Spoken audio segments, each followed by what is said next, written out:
Inspira a ação, ato ou efeito de inspirar alguém a agir.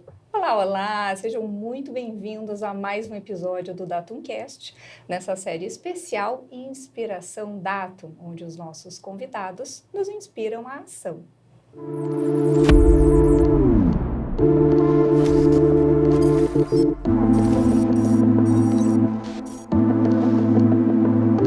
Eu sou a Paula Consone, atuo como Head de Marketing na Datum e como uma curiosa autodeclarada, eu tenho certeza que eu estou no lugar certo. E quem sempre está no lugar certo junto comigo é a minha colega Jéssica Pessoa. Seja muito bem-vinda! Oi, Paula, é um prazer estar contigo mais uma vez. Oba! Ansiosa pelo nosso episódio.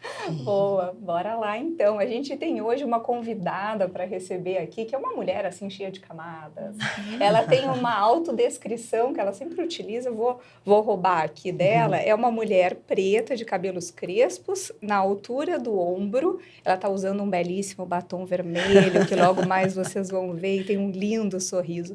Ela é mãe do Gabriel e do Matheus, esposa, gestora de gente e de metas. E ainda encontra tempo para, cuidar do corpo e da espiritualidade. Ela está quase completando 2 décadas de trajetória no setor financeiro, são 14 anos no BV, onde atua como gerente de planejamento. Venho de uma realidade humilde e é a única filha mulher entre 2 irmãos. Ouviu desde cedo que precisava estudar e batalhar para ganhar dinheiro e mudar de vida, e foi atrás do sucesso.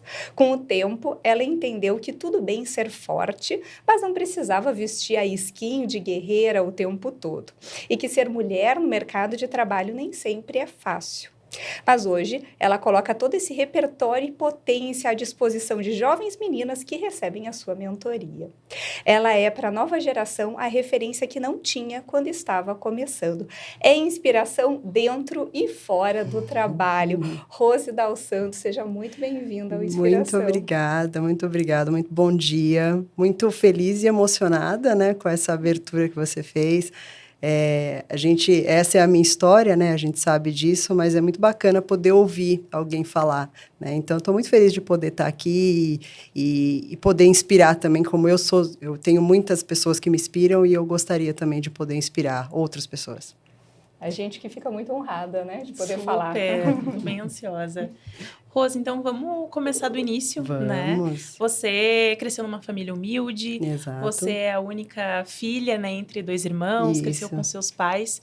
E você tinha nos comentado, né, que a sua mãe teve uma participação muito importante e um conselho importante para você ter entrado no caminho da TI. Então, conta para nós como é que foi um pouco desse início e a relação com ela ali que te inspirou aí para a tecnologia. Nossa, eu vou tentar segurar as lágrimas, pode ser que elas caiam aqui, Não tem porque... problema. De fato, né, quando tanto a Paula quanto você coloca aqui um pouco da minha história, é isso mesmo, né? Então, eu vim da periferia, vim de uma família humilde. Meu pai, ele é baiano, ele veio da Bahia. Minha mãe é do interior de São Paulo. Os 2 não tiveram curso superior. A minha mãe, ela fez supletivo, ela tinha feito até a 4ª série, e aí ela fez o supletivo enquanto eu e meu irmão do meio ficávamos em casa à noite. Não tinha ainda meu irmão mais novo, né? Porque meu irmão mais novo tem 15 anos a menos do que eu. Então, vim eu, depois de 5 anos, meu irmão do meio, e depois de, quando eu estava com 15 anos, o meu irmão mais novo, né?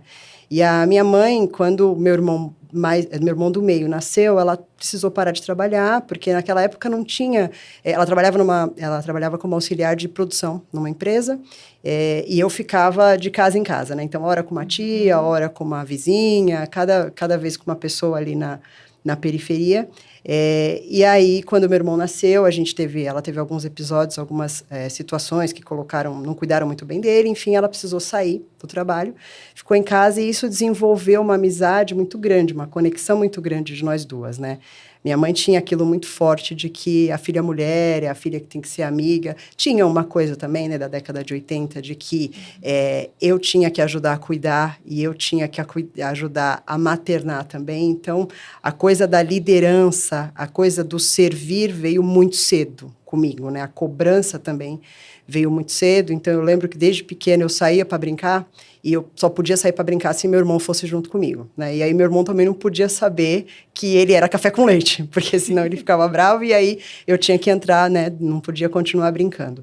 E a minha mãe, como dona de casa, né? Meu pai trabalhando, mas meu pai trabalhava como mecânico de manutenção numa indústria também. Então, nossa vida era muito feliz ali, né? Eu estava até falando isso, acho que para minha terapeuta ontem, que até os meus 18, 19 anos, eu achava que meu pai tinha condições, porque dentre todos ali, a gente tinha a família mais estruturada, né? Então, eu achava que ele tinha condições de, por exemplo, me dar um carro quando eu fizesse 18 anos, né? Só que não. Mas eu não sabia, então, dentro da minha realidade, estava tudo bem. E aí, eu achava que estava tudo bem, que a gente tinha uma vida muito bem estruturada, mas a minha mãe, adulta, ela sabia o que acontecia ali, né? O que ela tinha que fazer para fazer o dinheiro render. E aí, eu lembro que eu era muito pequena e ela ficava falando, quando eu tinha, sei lá, 6 anos, Rose, você vai querer ser o quê quando você crescer? Você vai querer ser o quê? E eu ficava olhando para a cara dela, o que eu vou querer ser, né? Ah, sei lá, engenheiro, eu fui falar de engenheiro e de médico, né? Falei engenheiro, médico, mas não era uma questão de aptidão, era uma questão de que tem que ser alguma coisa, né? Hoje eu digo tem que estar, não tem que ser, né? E aí eu fui crescendo e fui entendendo que não necessariamente ia ser assim, né? Tem uma questão de aptidão e tem uma questão de investimento, né? Porque uma faculdade de medicina, por exemplo, ela é muito cara, ou você tem que ter uma boa base, né? Educacional para você conseguir entrar numa faculdade pública, por exemplo, né?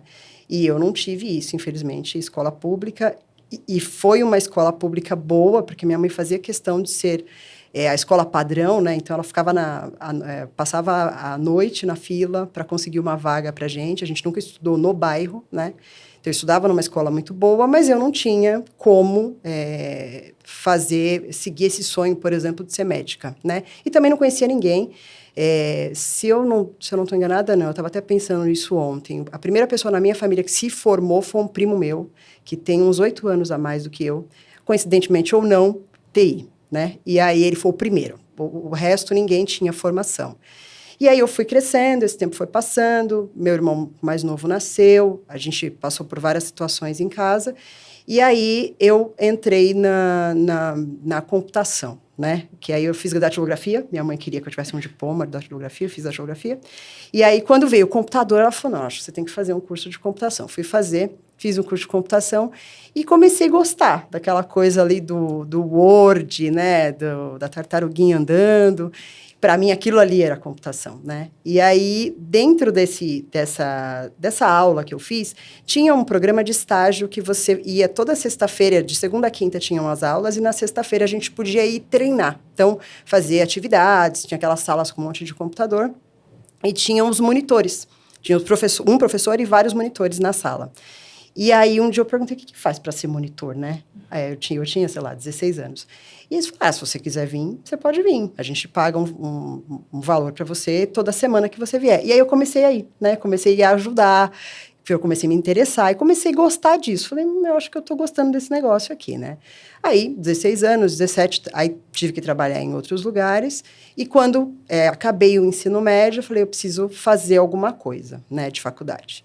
Mas eu estava ali numa base de escola pública, eu precisava de mais base teórica, né? Então, fiz um cursinho técnico, fiz um teste vocacional, só que o teste vocacional deu psicologia, e aí, só que minha mãe ficava assim, não, mas você tem que ganhar dinheiro, ela falava para mim, psicólogo naquela época, né? Psicólogos que não se escutam. Exatamente. Não, e aí, hoje, obviamente, com o conhecimento que eu tenho, e eu tenho um filho de 15 anos, eu explico para ele, você tem que fazer o que você gosta, né? Mas a minha mãe, coitada, não tinha nem formação, então ela falava, não, filha, você tem que fazer uma coisa que dá dinheiro, né? E aí começou aquela história de que TI dava dinheiro, informática dava dinheiro, que a gente tinha que fazer isso, né? Eu fiz o cursinho técnico e aí entrei numa faculdade, só que era uma faculdade de tecnólogo. Porque eram 2 anos e porque era mais barato. Porque o emprego que eu tinha, eu ganhava, sei lá, R$370, a faculdade era 300, sobrava R$70 e era isso. Porque a minha mãe não tinha, meu pai não tinha condição de pagar para mim. Fiz 2 anos dessa faculdade, estava ali trabalhando numa empresa que era fora ainda da área de TI, mas eu consegui, com um network dentro da faculdade de tecnóloga, né, que chamava Redes de Comunicação para E-Commerce, um professor me indicou para uma vaga num estágio numa empresa de TI. E foi aí que tudo começou, né? Então, eu comecei a fazer esse estágio, comecei em janeiro, e aí em janeiro mesmo eu comecei a fazer a faculdade de bacharel em análise de sistemas. E aí eu fiz os meus 4 anos, foi muito legal, porque ali a vida profissional e a pessoal se mistura, porque eu encontrei o meu marido ali, então a gente estudou junto e a gente trabalhou junto nessa empresa.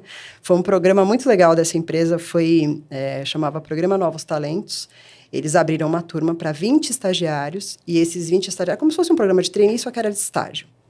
E a gente passava por todas as áreas da empresa, e depois de 3 meses escolhia que área que ia atuar, né? Então, eu passei por várias áreas, conheci meu marido ali, e aí você pergunta, né, o que a minha mãe tem a ver com isso? A minha mãe tem tudo a ver, porque ela que me incentivou, né, a ter uma profissão. Então, tadinha, do jeito dela ali, ela não sabia direito que profissão tinha que ter, ela sabia que eu tinha que ter uma independência. E por que é a minha mãe que é a pessoa mais importante nesse sentido? Porque ela era dependente do meu pai e ela não queria que eu fosse. Então, ela falava, Rose, você... A coisa que ela mais falava para mim, né? Até peço licença em dizer, porque foi muito importante para mim, né? Você tem que ganhar mais que o seu marido. Você tem que ganhar mais, né? Coincidência ou não, hoje eu ganho mais que o meu marido. Uhul! Né? Então... Olha ela!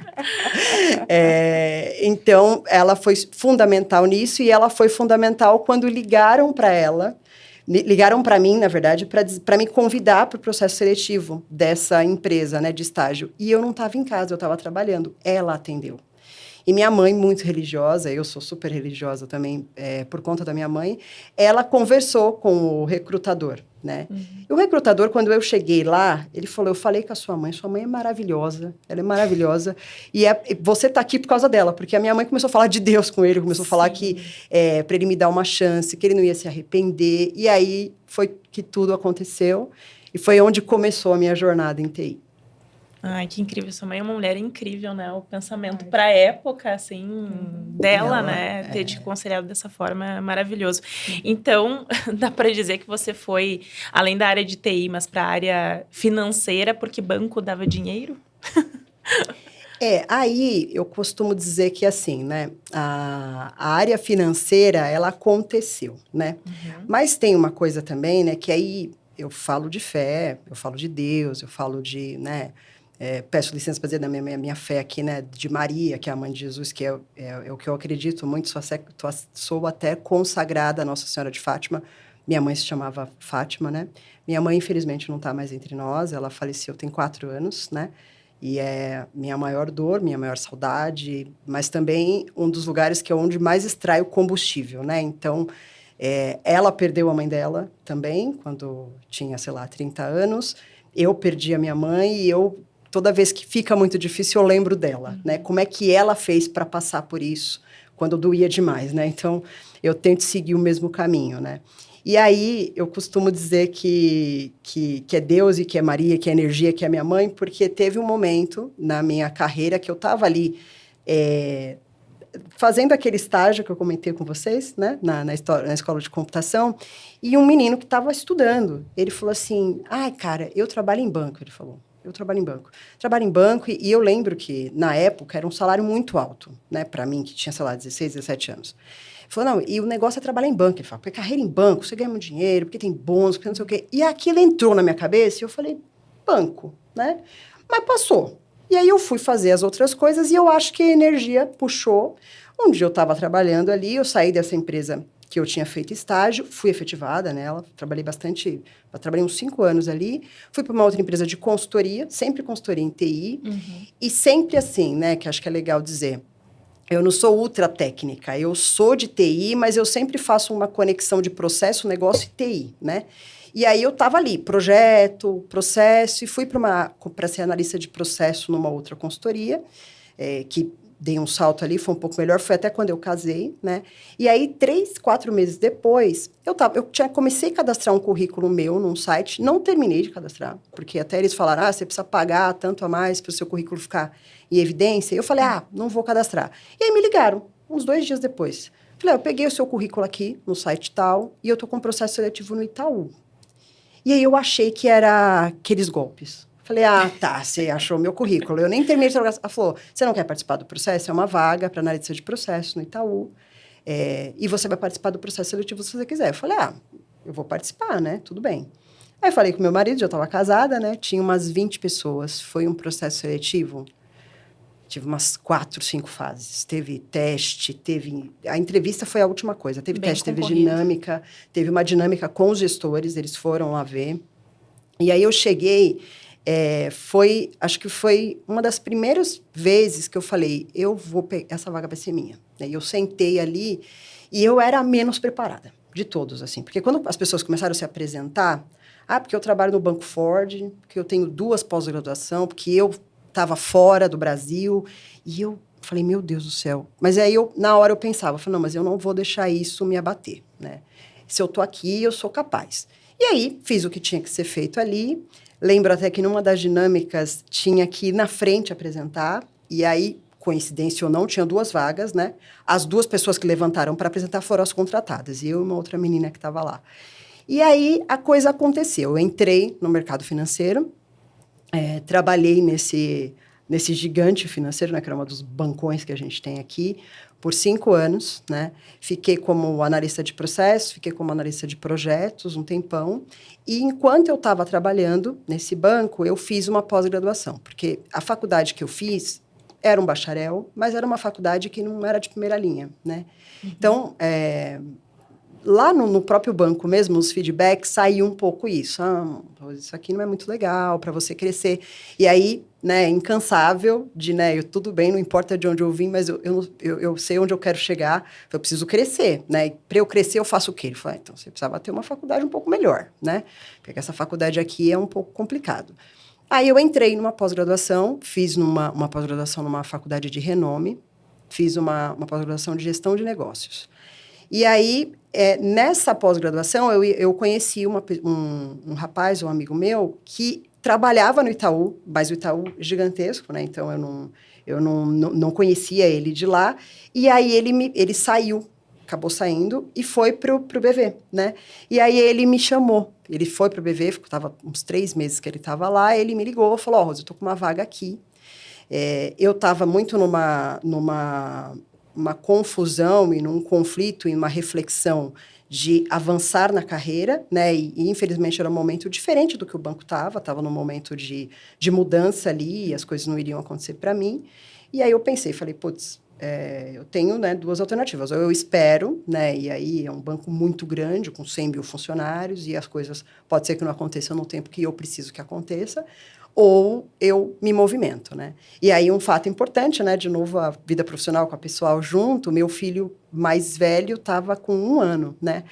Coincidência ou não, eu fiz a entrevista, era BV Financeira na época, no dia que ele fez 1 ano. Foi no dia, né?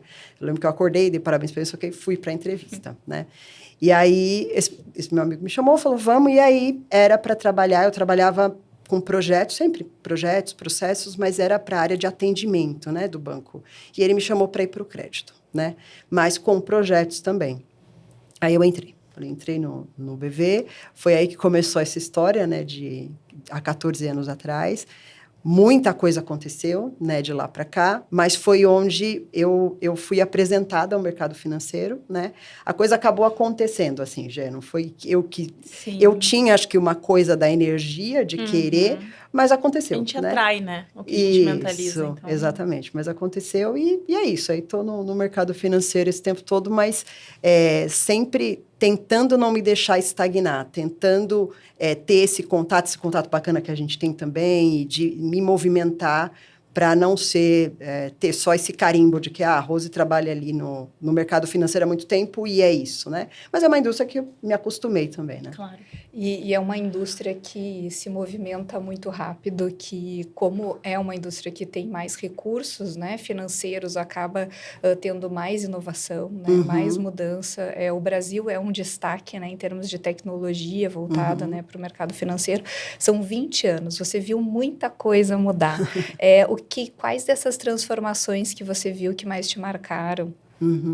Olha, Paula, eu acho que todo ano, né, eu costumo dizer que eu estou bastante tempo no BV, eu estou 14 anos, mas eu vivi tantos bancos nesses 14 anos que a impressão que dá é que eu saí e entrei em várias empresas novas ao mesmo tempo, né? No Itaú, eu estava ali mais como analista, mas eu vivenciei muitas mudanças também, né? Então, algumas mudanças regulatórias que a gente passava e que tinha que fazer adaptação rápida, né? Então, às vezes até por estratégia, acontece de, sai alguma notícia, alguma coisa, uma propaganda na mídia e a gente nem ficou sabendo, né? Então, a gente fica sabendo junto com os clientes, justamente para não ter risco de ter furo nem nada disso, né? E dentro do BV, ainda mais porque eu participo, né, trabalho muito com projetos, o que eu acho que o que mais me marcou, né, o que vem me marcando até agora, é essa onda que a gente teve, né, de cadastro positivo. Então, cadastro positivo, inclusive, eu participei do projeto, né? Foi um projeto bastante audacioso, até que a gente conduziu lá em 2013, aqui. Infelizmente, não virou do jeito que deveria, assim como tem o Open Finance hoje, né?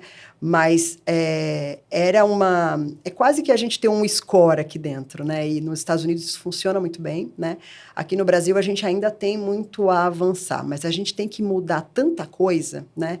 Então, isso me marcou, porque é o que você falou, tem muita inovação, é uma indústria que tem dinheiro, né, para fazer essas alterações, mas a gente também tem que se movimentar muito rápido, porque o regulador está aí, é uma indústria altamente regulada também, né? Então, a gente está passando agora pelo IFRS 9 também, e aí tem que fazer toda uma adaptação detalhada, precisa, porque a gente tem um monte de leis aí para cumprir, né? Então, eu acho que, eu diria que todas essas alterações, seja de regulatórios, seja de coisas que é para o país avançar, né, e que o banco tem que se adaptar, me marcaram bastante, né? Principalmente porque eu fico ali, por muitas vezes, na linha de frente, atuando com essas mudanças dentro do banco. Você falou sobre se movimentar rápido, né? E até trouxe o exemplo do Open Finance, assim, que também é algo que ainda precisa ser muito melhor educado, né? O público, né? O usuário precisa ainda ser muito educado. Então, a gente tem a mudança rápida que precisa acontecer, o regulador, mas tem o cliente nessa equação, que é extremamente importante. E a gente tem muitos Brasis, né? Dentro do Brasil, assim, e essa dificuldade. Como que você, estando no meio de campo, né, entre o negócio, a tecnologia, como que você consegue entender que, bom, isso pode dar certo para o cliente ou não? Como vai ser a recepção desse cliente? Sim. Acho que é uma característica que eu acho fundamental, né, em quem cuida a gente chama de tribo ágil, né? Que a gente faz essas entregas, essas adaptações, automatizações e inovações de forma rápida, porque é o tal do eu erro rápido e conserto rápido, mas eu também acerto rápido se precisar.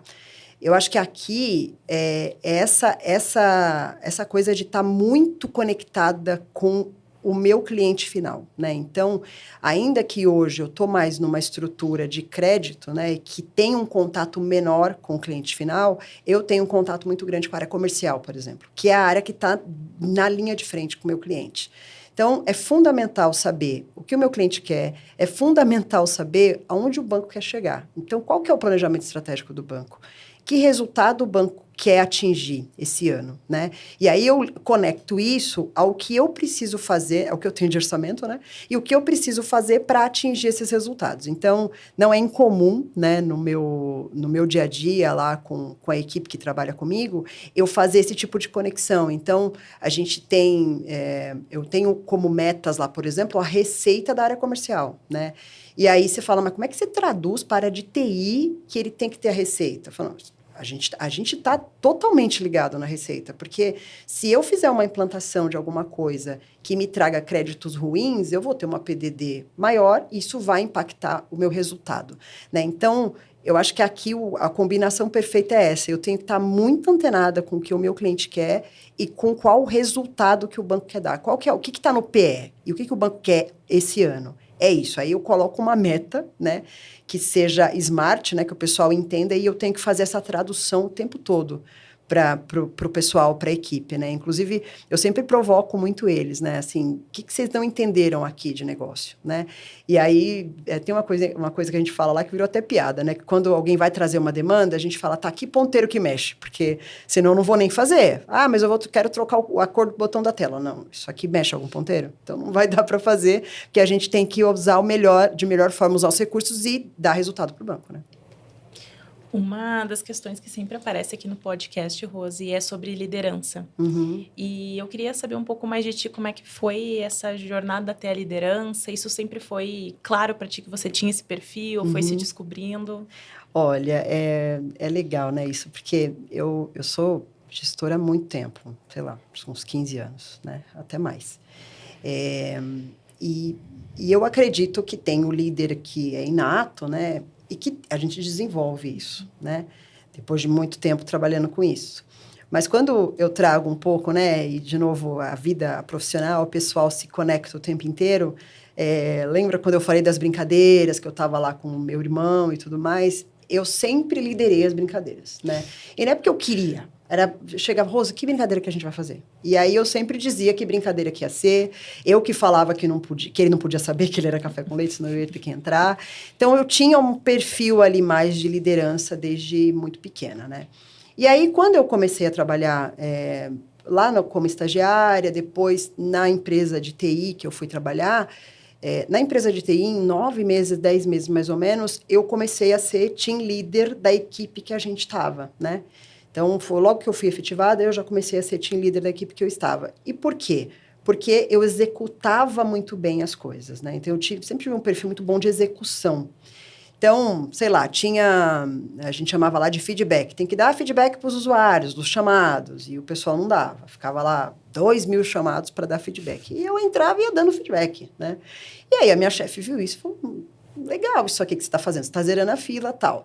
E aí chegou um tempo que ela falou, você quer ser líder aqui? Explicar para o pessoal como é que você faz, para eles fazerem com você?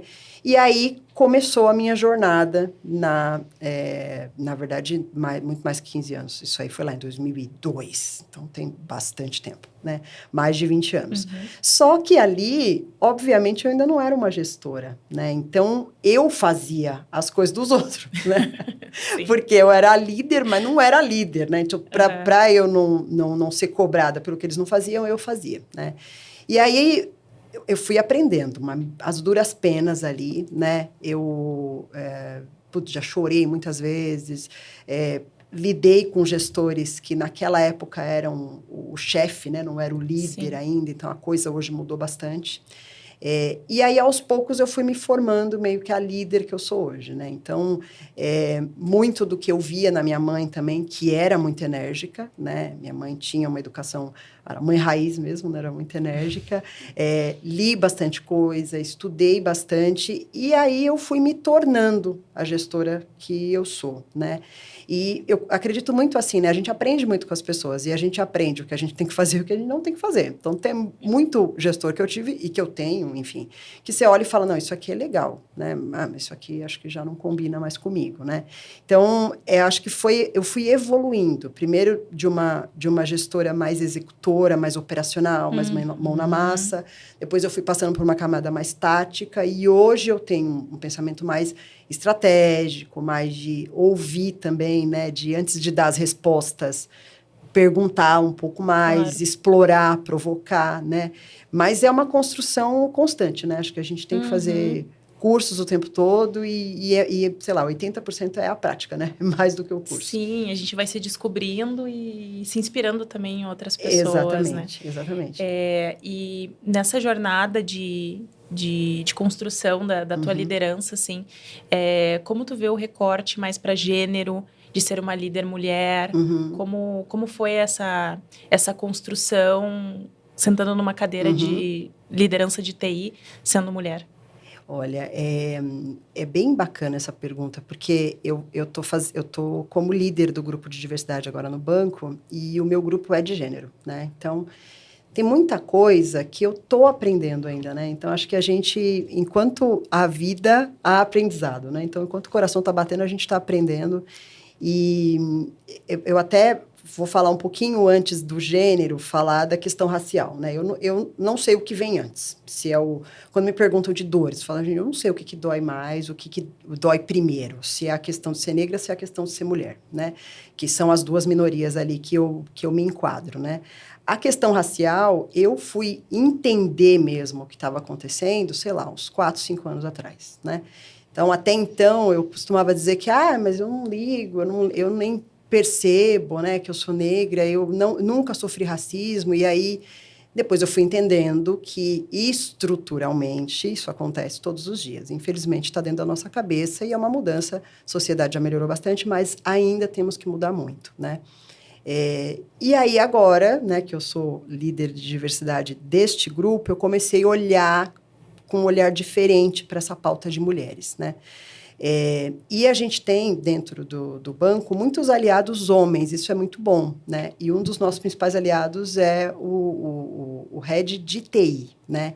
E a gente tem uma coisa muito bacana lá, que a representação de mulheres na liderança em TI é muito grande, né? Inclusive maior do que no mercado. Uhum. Então, isso dá um quentinho no coração, né?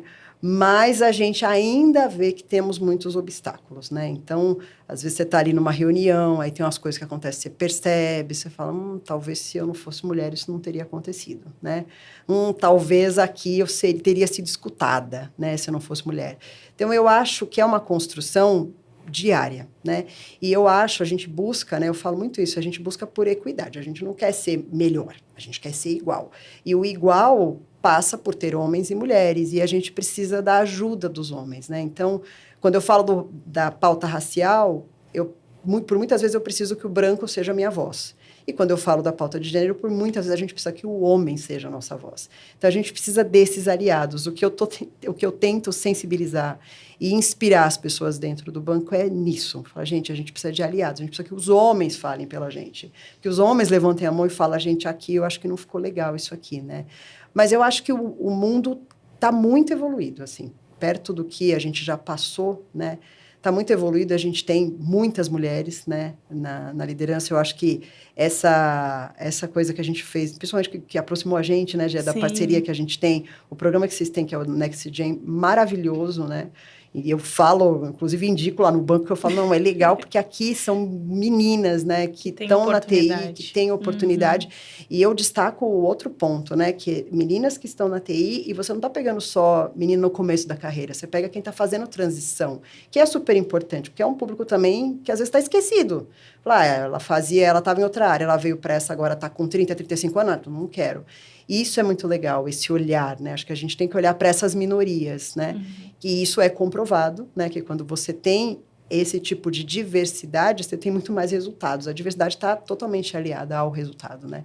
Então, eu acho que a gente evoluiu bastante, mas a gente não pode tirar o olho disso, liderar esse grupo de afinidade de gênero, né, dentro do banco, que já é um banco que tem a cultura, né, para o desenvolvimento e dar essas oportunidades para as mulheres, eu vejo te escutando, vejo assim que parece que para ti ampliou a tua capacidade de ouvir, né, de perceber as situações, isso. Né, e além disso, tu destacaria outras coisas que essa posição de liderança ali conseguiu agregar para ti? Eu destaco, sim. E aí, eu acho que tá muito legal a nossa conversa, porque a gente faz o tempo inteiro a conexão do que é no trabalho e do que é em casa. Até porque hoje a gente faz nosso trabalho em casa, né? Home office o tempo todo, né? E eu tenho 2 filhos homens, né? E eu fiquei muito mais antenada em casa. Eu não percebia coisas dentro de casa, né? Obviamente que é uma geração totalmente diferente, né? Eu tenho o Gabriel de 15 e o Matheus de 8. O Matheus já tem falas diferentes do Gabriel, né? Então, às vezes, você fala alguma coisa, ele já corrige, né? Mais até que o Gabriel. Você vê que é 6 anos, 6, 7 anos de diferença. E esses dias o Gabriel... Alguma coisa aconteceu em casa lá, estava eu, meu marido, a gente estava jantando, e eu falei alguma coisa, ele me interrompeu e foi falar com o pai. Aí eu falei, o que você está fazendo? Né? Eu não percebia isso antes. E ele também não. E aí ele me olhou, mas eu fiz o quê? Eu falei, você percebeu o que você fez? Aí ele parou, pensou, falou, eu te interrompi, né? Eu não te dei a fala. Eu falei, então, filho, isso é o que os homens fazem. E é isso que a gente não pode deixar acontecer. Então, o que mudou em mim? Eu acho que a gente precisa mudar o hoje, a gente precisa mudar a nossa vida, né? Mas eu acredito muito no legado, né? O que a gente quer para frente? E eu tenho 2 filhos homens, né? Então, esses homens que têm que ser os aliados do futuro, para construir um futuro diferente. Então, eu acho que mudou muito em mim, assim, eu estou nessa liderança há pouco tempo, mas pouco tempo que mudou muito o meu olhar, sabe? Sobre o mundo, assim, até sobre... Como é que a gente consegue ajudar mais, né? Como é que a gente consegue... Outro dia eu vi uma situação na igreja, né? Eu frequento a igreja, de uma menina... Ela não falou nada, mas eu vi, assim, de longe. Eu falei, gente, essa menina tá sofrendo, né? Eu queria poder ajudar. Até falei com a minha terapeuta. Ela falou, mas você não conhece ninguém? Eu falei, não conheço ninguém da família dela, tal. Mas eu imagino o que está acontecendo ali. Então, a gente fica com o radar mais ligado, né? E a gente se sente mais parte. Então, não vou só reclamar, sentar e chorar, porque eu sou mulher, sou negra, não tenho chance. Não. O que a gente consegue mudar com o que eu tenho na mão, né? E, Rose, tu mencionou ali que faz mais ou menos uns 5 anos que tu te identificou como uma mulher preta que está ocupando um cargo de liderança. Como foi essa descoberta? Tu tinha mencionado na nossa conversa antes, né? Que você foi buscar conhecimento. Como que foi isso? Então, aí toda hora eu ligo o histórico, que faz sentido, né? Lá no passado, na minha vida de infância, uma prima minha tentava colocar isso na minha cabeça, né? Até quando eu era pequena, a minha mãe, acho que tentando me proteger, né? Porque como eu tenho a pele mais clara, ela falava que eu era morena. Então, Rose morena, tal. Eu alisei o cabelo por muito tempo, né? Então, eu passava facilmente por uma morena, índia, enfim. E aí a minha prima falava, não, você é negra? Eu falava, não, mas meu pai é negro retinto, né? Não, mas meu pai é negro. Ela falava, não, Rose. Ela falava assim, escapou de branco é preto. Não tem jeito, né? E ela estava certa, só que ela falava de um jeito mais agressivo para a época, enfim. E eu não entendi direito aquela história. Passou, a vida foi passando, eu sabia que eu era negra e tudo, mas eu não me apropriava disso, né? Esse cabelo aqui, assim, eu fui usar depois da pandemia. Até a pandemia, eu ainda fazia alisamento no cabelo. Eu fui fazer uma trança, box braids, que eu amo agora, né? Mas não faço sempre, porque senão pode estragar o cabelo.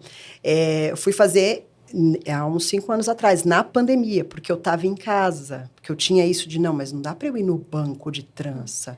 Como é que eu vou no banco? O que as pessoas vão achar? Então, eu fui desmistificando essas coisas e, inclusive, existe beleza ali na raça negra, né? Mas era uma coisa que eu, que faço parte da raça, não via. Eu quero ficar com o cabelo liso também, porque isso que é o bonito, porque isso que é o comum, era o imposto pela sociedade e aonde eu fui criada. Né? Estrutural. Conceito de beleza. Enfim. Exatamente, mas é dentro da cabeça, é estrutural. Já estou 100% resolvida com isso? Ainda não, né? Ainda não, pô, o cabelo está muito cheio. Ai, meu cabelo está muito cheio. Putz, não estou gostando dele assim. Eu lembro que quando o meu filho mais velho nasceu, eu fazia muito alisamento no cabelo. E aí, não podia fazer, porque estava grávida, depois amamentando tal, não pode fazer. E aí eu fiz o entrelaçamento, né? Coloquei um cabelo, trancei o meu cabelo e coloquei um outro cabelo por cima. Quando eu fui fazer a manutenção, né? Me tiraram o cabelo e aí eu fiquei com um blecão, assim, né? Porque na hora que tirou, assim... E tava cheio, né, de menina, assim, na sala, né? E tinha umas fazendo aquele entrelaçamento de black, porque elas não tinham. E elas pararam e falaram, seu cabelo tá lindo, mulher, fica assim. Eu não conseguia me olhar no espelho. Eu falava, não, tá muito cheio, eu não gosto de cabelo cheio, tá muito cheio. Isso você vê, 15 anos atrás, né? E hoje eu já gosto, né? Então eu vou abrindo o cabelo, vou abrindo. Até brinquei anteontem com uma menina da minha equipe, que também tem o cabelo cacheado. Eu falei, ela viu o cabelo lá, nossa, mas no frio, Rosa. Eu falei, porque eu tenho um evento na sexta, então eu preciso lavar 2 dias antes. Só quem tem cabelo crespo vai entender, porque você tem que lavar, aí ele fica murcho, aí depois você vai abrindo, aí ele chega o que você quer, para chegar assim, ó, tem que ser 2 dias antes, né? Então, está sendo ainda uma descoberta, né? Então, as luzes, por exemplo, no cabelo tem 2 anos também, porque tinha isso, mas cabelo crespo não pode ter luz, na minha cabeça, né? E aí, mais referências, né, Gé? Porque antes a gente tinha a Glória Maria, maravilhosa, mas era a Glória Maria, né? Ou meninas negras na posição de empregada em novelas. Hoje em dia você tem protagonistas, você tem a Beyoncé, né? Então, traz até um pouco mais de orgulho, né? Mas é uma descoberta diária ainda. Incrível. Ainda nesse tópico, a gente sabe que muitas vezes, né, vocês, mulheres pretas, acabam sendo tratadas como as grandes guerreiras, né?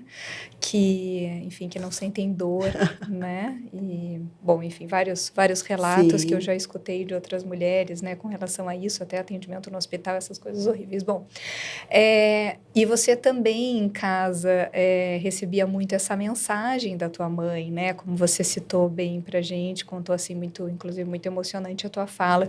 Mas em algum momento você percebeu que isso era pesado demais carregar, né? Esse fardo, Uhum. essa personagem guerreira que dá conta de Então, tudo. eu acho, Paula, que eu estou percebendo agora também, né? Comecei a fazer terapia por coincidência também da vida, né? Eu comecei a fazer terapia no dia 21 de maio, no dia 24 minha mãe infartou. Então, foram 3 dias antes, foi coincidência. E eu comecei a fazer terapia com 41 anos, né? Então, porque eu achava que não precisava, né? E Uma no guerreira, fim, afinal de contas, não é mesmo? exato, exato. E a minha terapeuta falava isso, odeio esse termo. E eu achava legal. Mas guerreira é legal. E ela falava, Rose, guerreira vai pra guerra, que isso? Você não pode chorar. E tinha muito isso, né? E aí, só que eu não entendia se tinha isso, porque era comigo, ou se todo mundo tinha que ser assim. E aí eu fui descobrindo, porque eu procurei terapia justamente porque eu tinha alguns incômodos que eu não entendia, né? Que vinham de mulheres brancas. E eu não entendia, mas por que essa pessoa me incomoda tanto? Ela não me fez nada, né? E aí a terapia foi me mostrando que, na verdade, essa pessoa é personificação de tudo que te fez sofrer, né? Então, na escola, eu nunca fui a mais bonita, eu nunca namorei na escola, porque nunca fui...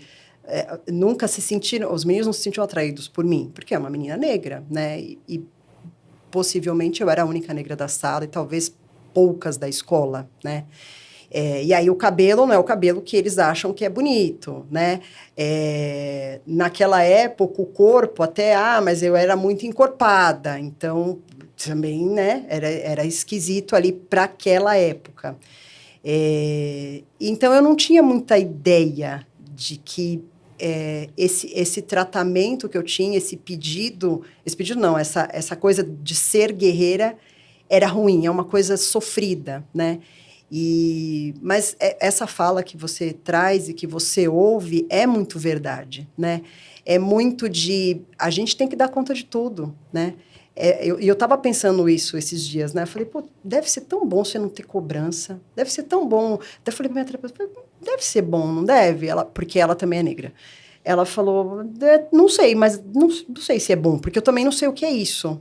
De cobrança de tudo, assim. Cobrança de... por exemplo, há 2 anos atrás, o meu filho mais novo teve que fazer uma cirurgia da adenoide, né? Ele respirava pela boca, e das amígdalas. E a gente descobriu isso, ele tinha 6 anos, porque eu troquei de dentista, a dentista olhou e falou, acho que a gente tem que ver isso aqui. Eu não conseguia dormir. Falei, como é que eu não vi, olha a loucura, que ele respirava diferente do irmão dele? Aí meu marido falou, você está se ouvindo? Você queria identificar respiração diferente? Ele tem pediatra, como é que o pediatra não viu? Aí que eu me liguei, eu falei, realmente, é o pediatra. Meu marido não se culpou em nenhum momento.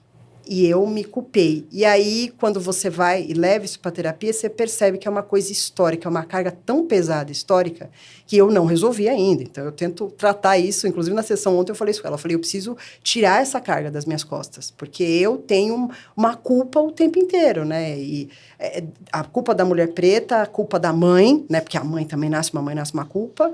E não dá, né? Porque a gente se cobra o tempo inteiro, né? E é outra coisa que a gente tem falado bastante nas nossas sessões e que eu preciso tratar, é que eu quero carregar o mundo inteiro. Então, né, mãe, mulher, líder, tem uma galera que está ali junto comigo, e eu quero dar conta de tudo, resolver tudo para todo mundo. Aí ela me fala, e quem resolve para você? Né? Quem cuida de você? Né? E aí entra um pouco também aquilo da... Minha mãe não está mais aqui, né? Minha mãe, eu não tinha uma dependência mais dela, obviamente, né? Mas uma dependência emocional. Mas ela me dava esse colo emocional, né? Eu ligava para ela, tadinha, ela podia não saber nada, mas eu ligava para ela, mãe, eu tô passando por tal problema no trabalho. Filha, eu vou orar por você, essa pessoa não sabe o que é mexer com Deus, com quem é de Deus, ela falava isso. Eu vou orar e tudo vai se resolver, você vai ver, porque você é maravilhosa, porque você é uma guerreira, você é maravilhosa. Ela me validava todos os dias. Aí, quando não tem mais a minha mãe, quem que cuida de mim, né? Quem que me valida? Então, é um pouco desse lugar, mas é sofrido, né? E aí, eu até falo isso, é mais sofrido quando você descobre. Porque quando você não sabe, você tá na ignorância, você... Aí eu falo isso pra minha terapeuta, ela fala, não, mas vai melhorar. Piora para depois melhorar. É isso mesmo, eu também concordo. E nesse processo de autodescoberta, né, e como você bem coloca, é um processo. Você também tem a oportunidade hoje de mentorar jovens, né, jovens pretas também, no trabalho de mentoria que você faz, e eu imagino que eventualmente você vá tentar transmitir a elas, de repente, coisas que você também não teve oportunidade de ouvir. Ouso dizer que talvez uma das coisas que seja que elas aprendam a ser mais gentis com elas mesmas, né, que é talvez esse processo, né, do qual você estava mencionando. Sim. Quais são... faz sentido para ti isso que eu falei? Quais são as outras sugestões que você dá para elas e que você queria ter escutado? Faz muito sentido. Eu acho que é o que eu tenho falado. Eu tive algumas mentoradas, né? E a gente acabou desenvolvendo uma relação de amizade, né? E cada uma com uma história de vida diferente, né? Mas o objetivo é sempre o mesmo, de crescer, de vencer. Eu vejo muito de mim nelas ali, né? Mas o que eu mais falo é isso, né? Seja gentil, se tiver vontade de chorar, chora, né? Teve uma que tadinha, novinha, né? Perdeu a mãe também, e ela estava sem chão. E aí eu falei isso para ela, eu falei, eu queria te dizer que vai melhorar. Não vai melhorar, porque a minha mãe partiu há 4 anos. Mas, se você tiver vontade de chorar, chora. Não fica segurando o choro. Isso não quer dizer que você é fraca, né? E a sua mãe está com você, ela só não está fisicamente, né? Mas ela está aqui, essa presença o tempo todo. Então, o que eu digo é isso, né? E não desista, porque eu acho que do mesmo jeito que eu, de alguma forma, inspiro, elas também vão inspirar as outras que estão vindo, né? Se a gente não se unir, a gente não vai conseguir chegar a lugar nenhum, né? Então, o que eu mais digo é isso, é que seja gentil, seja resiliente com você mesmo, e tá tudo bem se você não souber tudo, né? Porque a gente tem essa cobrança. E cuide de você, né? Porque alguém tem que cuidar de quem cuida, né? E se você não tem ninguém, vai ter que ser você mesma, né? E se você estiver bem, os outros também vão estar bem, né? Então, eu adoto isso para mim, por exemplo, antes eu me cobrava, né? Mas eu me priorizo meu exercício físico, né? Todo dia lá, 5h15 da manhã, doida do pré-treino, vai lá treinar. É o horário que eu consegui encaixar para depois dar conta das coisas com as crianças, tal, e com o trabalho. E aí, poxa, mas você vai sempre, você se prioriza, no final de semana eu vou também pedalar um pouquinho, tal. Eu falo, gente, eu tenho que ir, porque eu tenho que estar bem para cuidar deles, para eles estarem bem. Se eu não estiver bem, ninguém fica bem também, né? Parece que a casa não funciona direito, né? Então, eu acho que é um pouco disso, assim, né? A gente tem que sempre continuar, não podemos parar. É aquela regra do avião, né? Primeiro a gente bota a máscara da gente para depois no próximo, né? Exatamente. E aproveitando que tu trouxe um pouquinho aí da tua rotina pessoal, vamos falar um pouquinho da vida fora do escritório, né? Sim. Tu é casada, né, Rose? Tem 2 meninos. Isso. Você encontra ainda tempo para praticar atividade física, cuidar do teu lado espiritual. É isso que te dá energia aí para focar na tua carreira? Conta um pouquinho mais pra gente. Sim, sem dúvida é o que me dá energia, né? Eu falo que a gente vai buscando força, né, em vários lugares. Então, eu sempre gostei, né, de atividade física, mas eu intensifiquei muito mais depois do falecimento da minha mãe, né? Então, parece que foi uma fuga mesmo, né? Então, eu encontrei um lugar que ali só sou eu mesmo, né? Até porque você está fazendo a série, está sofrendo tanto, você não consegue pensar em mais nada, né? É só no peso mesmo e conseguir levantar aquele peso ali. E me fez bem de dentro para fora, né? Então, eu faço todos os dias, então eu tenho essa rotina. É uma rotina insana, mas eu já consegui me encontrar nessa insanidade aqui. Aí tem essa rotina assim, no final de semana não abro mão também da igreja, né? Então, sempre fui espiritualizada, sempre fui da igreja católica, né? Minha mãe criou a gente, então sempre fiz a primeira comunhão, fiz crisma, casei na igreja, tudo certinho. E aí passei a frequentar mesmo, então hoje eu vou todo domingo, vou no preceito, os meus filhos trabalham na igreja, então meu mais velho, ele é acólito, ele ajuda ali o padre no altar, e o pequeno também, é coroinha, né, então bonitinhos, os dois a gente já trabalhou em algumas situações também, eu e meu marido, quando tem encontros assim na igreja, isso também energiza demais, então todo domingo a gente vai ali na missa, energiza, rezo todos os dias, então eu faço, minha rotina basicamente faço meu treino, quando eu volto, eu já volto orando. Então, já vou fazendo as minhas orações, aí paro um pouquinho, levo um filho na escola e continuo as orações. Aí levo outro filho, vou tomando banho e vou orando ali, né? E me arrumando e me preparando para o meu dia, né? E é a minha família, né? Então, meu marido, eu tô casada com o Márcio há 19 anos, mas eu tô com ele há 24. Então, desde começou a faculdade, uma vida toda, quase a idade de muitas pessoas aí. E a gente se dá muito bem, é uma parceria, tem que ser, né? Senão a gente não consegue dar conta de tudo isso. Ele também é profissional de TI, né? Então, porque a gente se encontrou, né? Mas ele é TI mesmo, né? Então, ele é de infra, né? Ele não é essa conexão TI com o negócio. E a gente, final de semana, gosta muito de cinema, gosta muito de estar junto ali com as crianças, né? De onde eu extraio o meu combustível, né? Além das coisas que minha mãe falou, a minha família, sem dúvida, e a minha espiritualidade. Tá se Estamos encerrando, né? nos encaminhando para o final. Eu me emocionei imensamente em vários momentos da fala, também, né? Tu também tomou um pouquinho de água, tomei. engoliu. A gente chora em 4K aqui. Eu digo sempre quando eu venho para o estúdio chorar, Deus me livre. E foi uma história muito emocionante. Bom, vamos para o nosso bate-bola. Eu te faço algumas últimas perguntas, você me responde o que primeiro vier para ti, tá? Rose, qual que é a tua maior conquista? Minha família. E o teu lema? Desistir não é uma opção. Bem, me conta uma coisa que tu detesta. Que eu detesto. Não treinar. Detesto. Me dá até dor de cabeça. Ficar sem café também. Não dá para ficar sem café. Muito bem. Bom, e por último, quem te inspira a ação? Minha mãe. Minha mãe, aonde quer que ela esteja, eu acredito que ela está aqui, acredito que ela está em tudo. Eu sou um espelho dela e eu acredito muito no legado, é o que eu quero deixar para os meus filhos. E eu sou o legado dela, da Dona Fátima, é ela que me inspira.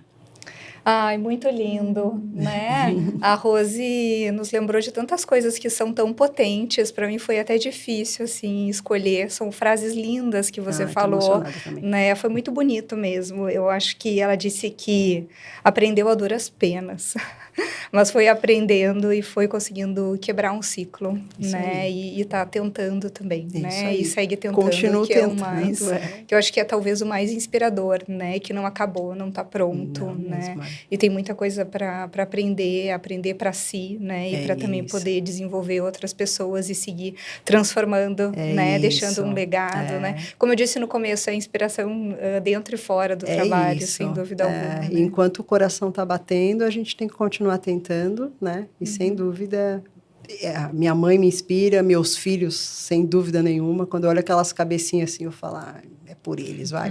Vamos que é por eles e a gente vai chegar do outro lado. Muito bonito. Obrigada mesmo, de verdade, por ter aceitado o convite. Obrigada mesmo, foi incrível o bate-papo, assim. Agradeço o convite, muito obrigada, parabéns. Se despede lá, agradece a parceria dos nossos ouvintes, um brinde. Um brinde, Até a próxima, obrigada. Gente. Tchau, tchau. Até mais, tchau, tchau. Hey.